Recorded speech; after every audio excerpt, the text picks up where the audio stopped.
केजरीवाल के नाम स्वाति का प्रेम पत्र, 4 पन्नों के खत से मचा हड़कंप। स्वाति मालीवाल ने किसका किया समर्थन? नमस्कार, मैं हूं परवीन शेख। आप देख रहे हैं कैपिटल टीवी की स्पेशल स्टोरी।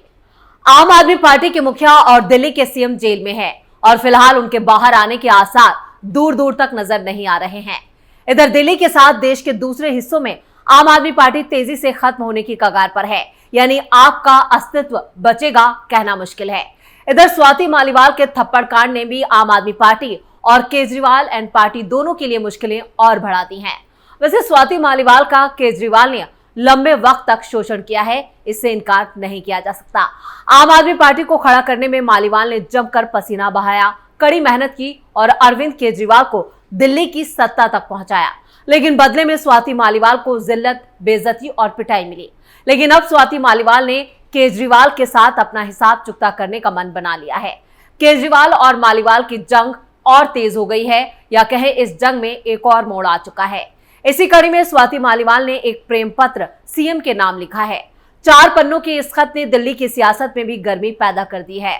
इस खत में स्वाति मालीवाल ने केजरीवाल को ऐसा घेरा है कि उनका बचना अब नामुमकिन है। इधर बीजेपी और कांग्रेस पहले ही आम आदमी पार्टी के नेताओं और केजरीवाल के खिलाफ मोर्चा खोल चुके हैं। दरअसल आम आदमी पार्टी से राज्यसभा सांसद स्वाति मालीवाल बनाम सीएम अरविंद केजरीवाल के पीए विभव कुमार के बीच हुए मारपीट कांड को कई हफ्ते बीत चुके हैं। इस मामले पर अदालती कार्रवाई चल रही है। हालांकि अब एक बार फिर स्वाति मालीवाल को दिल्ली के मुख्यमंत्री अरविंद केजरीवाल की याद आई है। उन्होंने केजरीवाल को 4 पन्नों का लेटर लिखा है और जवाब मांगा है। साथ ही मांग की है कि वो अपने मंत्रियों को जरूरी कदम उठाने के लिए कहें। स्वाति मालीवाल ने लिखा है, जब से मैंने दिल्ली महिला आयोग की अध्यक्ष पद से इस्तीफा दिया है, तब से दिल्ली सरकार के मंत्रियों और अफसरों ने आयोग के खिलाफ मोर्चा खोल दिया है। पिछले 6 महीने से किसी को सैलरी नहीं दी गई है। बजट 28.5% कम कर दिया है। 181 हेल्पलाइन वापस ले ली गई है और अध्यक्ष और 2 मेंबर की पोस्ट भरने के लिए कोई कार्य नहीं किया गया है। दलित मेंबर की पोस्ट 1.5 साल से खाली पड़ी है। मेरे जाते ही हर संभव कोशिश की जा रही है कि महिला आयोग को फिर से एक कमजोर संस्थान बनाने की। महिलाओं से दिल्ली सरकार क्यों दुश्मनी निकाल रही है?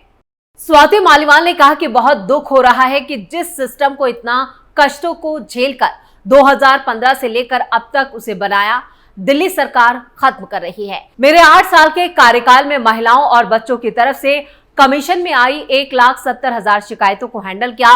2016 से आयोग की 181 हेल्पलाइन पर 41 लाख से ज्यादा कॉज दर्ज की गई। इस हेल्पलाइन को 45 काउंसलर्स की मदद से बेहतर ढंग से चलाया गया।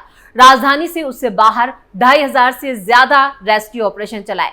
स्वाति ने लेटर में आयोग की रेप क्राइसिस सेल्स में भर्ती किए गए वकीलों की दिल्ली की हर एक अदालत में की गई रेप पीड़ितों की मदद का हवाला दिया। इसके अलावा क्राइसिस इंटरवेंशन सेंटर की मदद से 60,000 से ज्यादा सेक्सुअल असॉल्ट सर्वाइवर्स की मदद का आंकड़ा पेश किया। 674 परिवार हो रहे हैं प्रभावित। स्वाति ने लिखा कि दिल्ली सरकार की तरफ से दिल्ली महिला आयोग के साथ किए जा रहे बर्ताव की वजह से करीब 674 परिवार जो है वो प्रभावित हो रहे हैं। आयोग में बहुत सारी ऐसी सर्वाइवर्स को भर्ती किया गया था जो अपने परिवार में खुद कमाकर घर चलाती हैं, लेकिन सैलरी ना मिलने से इनके परिवारों पर भरण पोषण का संकट आ गया है। यहाँ तक कि वो अपने बच्चों को स्कूल से निकाल रही हैं, उन्हें बीमारियों में भी इलाज नहीं दिलवा पा रही हैं। आरसीसी के लॉयर्स ने दिल्ली हाईकोर्ट में रुकी हुई सैलरीज को लेकर याचिका दी थी, जिस पर हाईकोर्ट ने 9 मई 2024 को वेतन जारी करने का आदेश भी जारी किया था, लेकिन उस पर कोई कार्रवाई नहीं हुई। इसके बाद 30 मई को फिर से हाईकोर्ट ने सैलरी देने का आदेश दिया, लेकिन अभी तक यहाँ पर WCD की तरफ से इसे बहाल किया जाना बाकी है। इस पर फौरन कदम उठाने की जरूरत है। स्वाति का केजरीवाल के नाम ये खत अब सोशल मीडिया पर तेजी से वायरल हो रहा है। हर तरफ इस खत की चर्चा हो रही है। वहीं स्वाति ने बता दिया कि उनकी जंग आम आदमी पार्टी और केजरीवाल के खिलाफ जारी रहेगी और वो हार नहीं मानेंगे। स्वाति के इस शिकायती खत के बाद आम आदमी पार्टी की तरफ से स्वाति पर वार किया जा रहा है। आम आदमी पार्टी के समर्थकों ने स्वाति को एक्स पर घेरने की कोशिश की है। उन्होंने स्वाति के खत पर कमेंट करते हुए लिखा है, केंद्र को या लेफ्टिनेंट गवर्नर को क्यों नहीं बोल रही? उनके लिए सॉफ्ट कॉर्नर है या उन्हीं की तरफ से खेल रही हो? सांसद पद किस पार्टी की तरफ से है तुम्हारे पास? जिस पार्टी की सांसद बनी बैठी हो उसी पार्टी के खिलाफ बोल रही हो। इसे कहते हैं जिस थाली में खाया उसी में छेद करना। तो यहाँ पर सुभाष शुक्ला नाम के आम आदमी पार्टी समर्थक ने लिखा, मैडम झूठ बोलने के लिए बीजेपी ने क्या दिया है? क्या केस से बचने के लिए ये सब हो रहा है? खैर, तुमको जल्द वहीं लौटना होगा जहां से तुम आई थी, क्योंकि तुम बीजेपी के लिए काम करने वाली हो। तुम सिर्फ सत्ता की लालची हो। आज तुम्हारी सच्चाई देश के सामने है। तुम वाकई डरपोक और गद्दार हो। तो देखा, इसी तरह से सोशल मीडिया पर स्वाति मालीवाल को परेशान किया जा रहा है। उन्होंने अपनी मांगों का जो खत लिखा है उसके लिए उन्हें बीजेपी एजेंट यानी कि मोदी की खास बताया जा रहा है। इसी तरह के तमाम शब्दों से उन्हें बुलाया जा रहा है। एक महिला को लेकर आम आदमी पार्टी की मानसिकता का पता चलता है। वैसे और भी कई लोग हैं जिन्होंने स्वाति के खत पर अपनी राय दी है।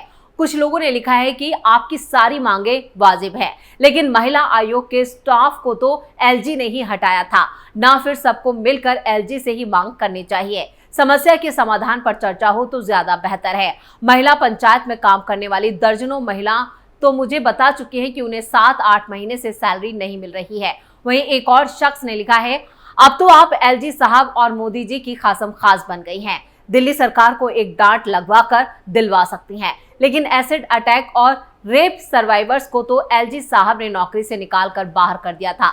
आपने ही ये जानकारी वीडियो ट्वीट के जरिए जनता को दिखाई थी। वैसे जब से स्वाति के साथ मारपीट का मामला सामने आया है, तब से स्वाति को ही लोग जिम्मेदार मान रहे हैं, जबकि स्वाति 2 दशकों तक केजरीवाल के लिए काम कर चुकी हैं। वो 2006 में आम आदमी पार्टी के प्रमुख और दिल्ली के पूर्व मंत्री मनीष सिसोदिया के एनजीओ परिवर्तन के लिए काम करती रही और उनके साथ मिलकर खूब पसीना बहाया। एनजीओ ने दिल्ली के विभिन्न हिस्सों में राशन बंटवारे में गड़बड़ी पर ध्यान केंद्रित किया। सामाजिक कार्यकर्ता अन्ना हजारे के नेतृत्व वाले भ्रष्टाचार विरोधी आंदोलन के दौरान भी स्वाति मालीवाल केजरीवाल के पक्ष में मजबूती से खड़ी थी। इस दौरान आंदोलन की रणनीति तैयार करने से लेकर विरोध प्रदर्शन करने तक स्वाति हमेशा केजरीवाल के कोर ग्रुप का हिस्सा रहे। इस आंदोलन के दौरान वो आम आदमी पार्टी के पूर्व नेता नवीन जयहिंद के संपर्क में आई, जो इस आंदोलन का हिस्सा थे, और जनवरी 2012 में स्वाति ने नवीन से शादी कर ली। इतना ही नहीं, स्वाति मालीवाल निर्भया मामले में उस वक्त की यूपीए सरकार के खिलाफ बड़े पैमाने पर विरोध प्रदर्शनों का भी हिस्सा थी। केजरीवाल के साथ ली राजनीति में एंट्री। जब केजरीवाल ने अन्ना हजारे से अपने रास्ते अलग कर लिए और मुख्य धारा की राजनीति में एंट्री करने का फैसला किया, तो स्वाति मालीवाल ने भी केजरीवाल के साथ राजनीति में शामिल होने का रास्ता अपनाया। साल 2013 में अरविंद केजरीवाल ने कांग्रेस के समर्थन से राष्ट्रीय राजधानी में 49 दिनों की सरकार बनाई थी। उस वक्त स्वाति मालीवाल ने न चुनाव लड़ा और न ही सरकार का हिस्सा बनी। दिल्ली महिला आयोग की अध्यक्ष बनी स्वाति।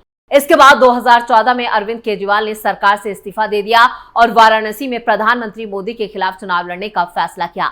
पार्टी के तमाम नेताओं के साथ स्वाति मालीवाल भी वाराणसी में प्रचार में शामिल हुई, लेकिन केजरीवाल ने 2015 के दिल्ली विधानसभा चुनावों में बड़ी जीत हासिल की और मुख्यमंत्री बने। यही वो वक्त था जब स्वाति को दिल्ली महिला आयोग का प्रमुख चुना गया। अचानक निरीक्षण करने, महिला सुरक्षा के विषय पर दिल्ली पुलिस को नोटिस भेजने से लेकर कई दूसरे मुद्दों पर स्वाति मालीवाल ने जिम्मेदारी संभाली।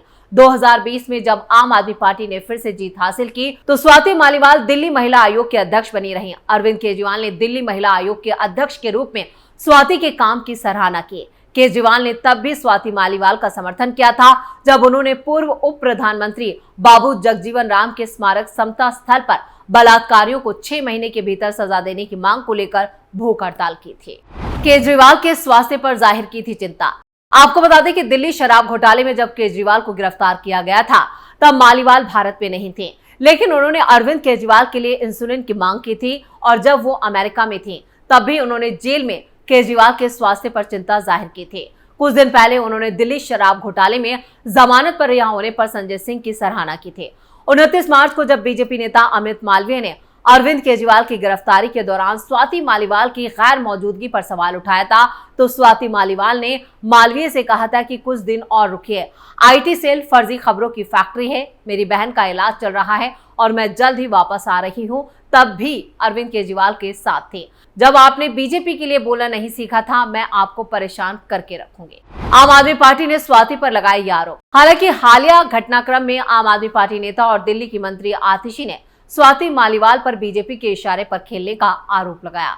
आतिशी ने कहा कि बीजेपी का एक पैटर्न है, पहले वो मामले दर्ज करते हैं और फिर नेताओं को जेल भेजने की धमकी देते हैं। स्वाति मालीवाल भ्रष्टाचार निरोधक शाखा द्वारा दर्ज एक अवैध भर्ती मामले में आरोपों का सामना कर रही है और इस मामले में एक FIR दर्ज की गई है।